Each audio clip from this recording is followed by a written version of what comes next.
Ano ba pinili ko? Ito po? Ito po ay contrast. Pantika! At ito naman po ay pintura sa latte! Ano naman po yung... Para saan po ba yan? Para po sa mukha. Ginagamit po ito para puti yung mukha mo. Kasi sa ilong, hindi ka mo babasa or matatanggal ito.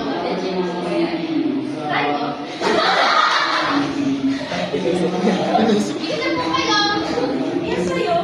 Sa naman po, ito ay isang pampalay sa labi, which is, kahit na meron ka lang ng madaming tubig or juice, ito ay i-stay sa labi mo. Pwede mo lang napakis sa jowa mo. Meron po. Pili na po kayo.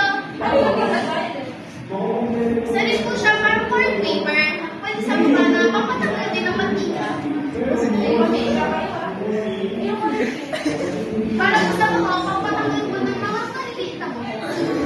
Ay, salit na po ma'am. Sa likod. Liquid. Grabe, nimeron niya. Ayun lang. Ako ma'am, pinili po ko yun. Ang galing mo nga.